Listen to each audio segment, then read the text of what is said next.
Alright, so as those of you who have watched my most recent videos know, I've been doing some road cruising lately. For those of you who don't know what road cruising is, I doubt there are many of you. This is mainly a herping channel. But road cruising is where you drive a road, usually at dusk, twilight, and slightly after sundown, and you look for mainly snakes that are out soaking up the heat of the asphalt, because of course asphalt has a much lower specific heat than the forest around it. Especially if that is kind of a swampy forest. You know, water heats up very slowly in relation to land, and asphalt heats up really fast. So if the sun was beating down, road's hotter than the environment around it, the snakes come out and soak up the heat.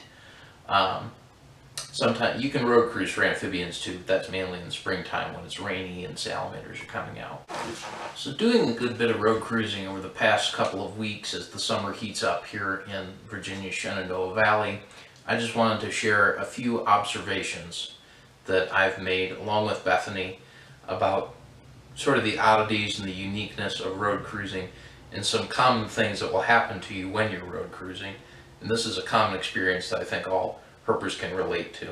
So I'd like to share with you 7, I'd like to call them postulates of road cruising. The first one was actually elucidated by Phil Laxton when Bethany and I visited him in North Carolina this April. So credit for the first one goes to Phil Laxton. The other 6 Bethany and I thought up. I hope you enjoy them and can relate to them. The first one, if you have to ask whether it was a stick or a snake, it was a stick. Postulate 2, if you're absolutely certain it was a snake. You know, you're driving along and you go, whoa, that was a snake, we have to go back. There's about a 2/3 chance it was a snake.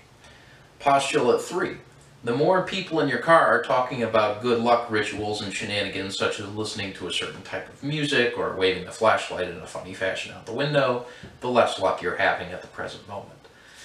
The fourth postulate is that road cruising is essentially a trade-off. It's a cost-benefit analysis between speed and accuracy. So there are a few factors that make you want to go faster. You're less likely to be pulled over by the police for going 15 in a 55 zone and questioned thoroughly, probably reasonably so. You're less likely to have someone on your tail who gets really, really mad late at night. And you are more likely to see a snake or an amphibian, because you can amphibian cruise too, as we said, that's further up the road, that may be gone if you wait another 10 minutes to drive to that part of the road. Fifth postulate, because weather factors in heavily to road cruising. The temperature, whether you're going to have cloud cover that'll block the sun from heating up the roads, whether there's going to be precipitation if you're thinking about amphibian cruising.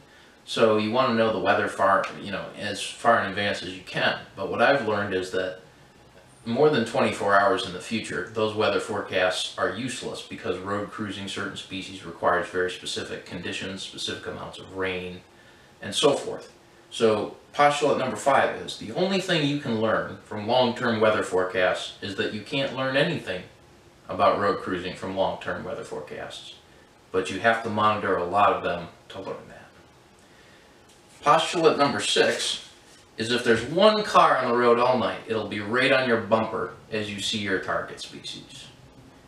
Just Murphy's Law.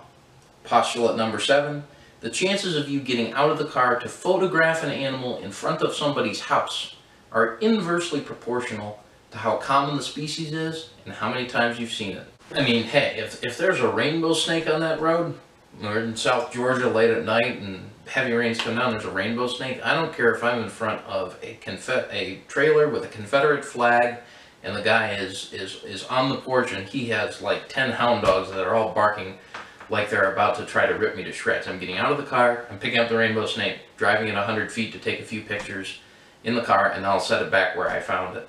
And that's kind of worth the risk. If it's an American toad, I'm not stopping. If it's a copperhead, I'm probably not stopping. So in general, the odds of you getting out to photograph an animal in front of somebody's house vary inversely, not only with the loudness of the dogs, whether the owner is present, whether the lights are on, and how scary the house looks, but also with the characteristics of the species in question. I hope you guys got some laughs out of this and were able to identify with it, no matter where you do your cruising here in this great land of ours, rich in herps and lots of other things like liberty. Happy 4th and happy herping.